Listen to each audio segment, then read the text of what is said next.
Hospital के अंदर हैं तो क्या क्या प्रॉब्लम छुटपुट जो आपको हॉस्पिटल के अंदर हो सकती हैं और क्या प्रॉब्लम आपको आफ्टर डिस्चार्ज हो सकती हैं।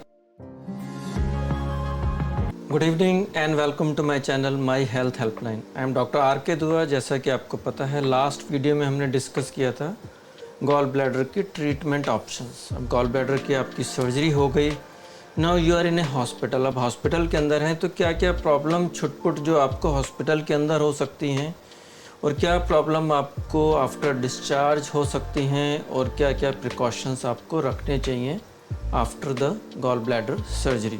तो वही सब आज हम डिस्कस करेंगे। तो जो अगर हम इसको लाइफ विदाउट गॉल ब्लैडर जो अगर हम इसको दें नाम, तो एक हो सकता है कि ये जो आपको हॉस्पिटल स्टे के अंदर क्या प्रॉब्लम हो सकती हैं और आफ्टर डिस्चार्ज, ये दो चीज़ें। तो मैंने आपको अभी बताया था कि कोलिसिस्टेक्टमी जब हम करते हैं आजकल जो स्टैंडर्ड प्रोसीजर है वो लैप्रोस्कोपिक या रोबोटिक कोलिसिस्टेक्टमी। रोबोटिक करें या लैप्रोस्कोपिक करें तो हमारे को एब्डोमेन इन्फ्लेट करना पड़ता है कि हम उसके अंदर कुछ स्पेस बने जिसके अंदर हम अपना काम कर सकें, गॉल ब्लैडर को सेपरेट कर सकें, उसको अलग कर सकें। तो ऐसे के लिए हम कार्बन डाइऑक्साइड डालते हैं एब्डोमेन के अंदर, एक चीज़। तो अब क्या क्या प्रॉब्लम हो सकती हैं पेशेंट को during all laparoscopic surgeries are done under GA, general anaesthesia.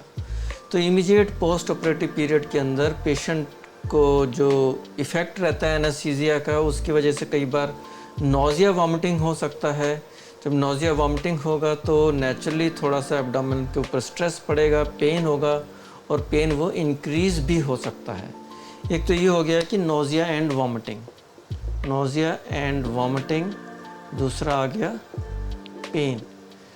अब ये पेन जो है ये कई तरह का पेन हो सकता है गॉल ब्लैडर सर्जरी के बाद। अब क्या हो सकता है कि जहाँ पे हमने पोर्ट डाले अम्बलाइकस के अंदर, सिंगल पोर्ट किया तो ज़्यादा पेन वहाँ पर होगा।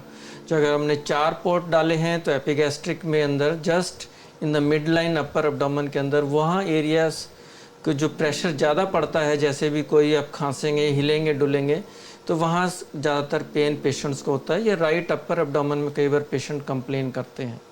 और दूसरी चीज़ जो कई बार पेशेंट कंप्लेन करते हैं कि उनको राइट शोल्डर में या लेफ़्ट शोल्डर में या राइट शोल्डर का पेन बैक में जा रहा है।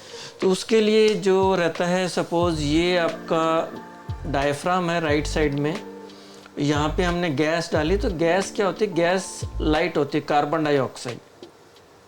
ये कार्बन डाइऑक्साइड जब पेशेंट बैठेगा तो कार्बन डाइऑक्साइड नेचुरली लाइट होने की वजह से ऊपर उठेगी और ये राइट साइड के डायफ्राम को, लेफ़्ट साइड के डायफ्राम को इरिटेट करेगी।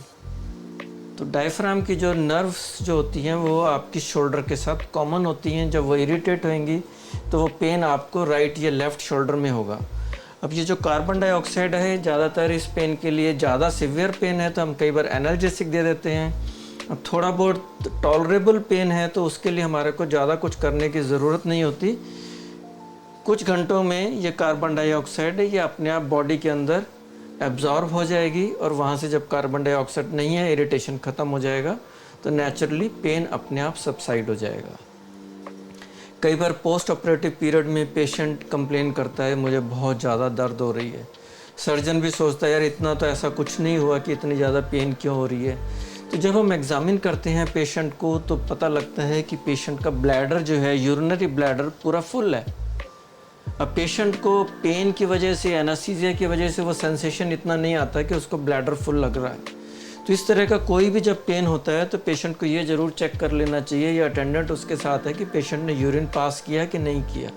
अगर यूरिन पास नहीं किया, जो अगर कोई भी सर्जन, कोई भी डॉक्टर ऑन ड्यूटी देखेगा, जब ये ब्लैडर आपका फुल होगा तो नेचुरली जब ब्लैडर फुल होगा तो ये क्या करेगा, इंट्रा एब्डोमिनल प्रेशर इंक्रीज़ करेगा, आपकी एब्डोमिनल वॉल स्ट्रेच होएगी, जहाँ भी आपके इंसिजन लगे थे वो एरिया आपको ज़्यादा पेन करेगा। जैसे ही आप यूरिन पास करेंगे ब्लैडर डिफ्लेट हो जाएगा, एब्डोमिनल प्रेशर कम हो जाएगा, आपका पेन विदाउट एनी एनाल्जेसिक बहुत कम हो जाएगा।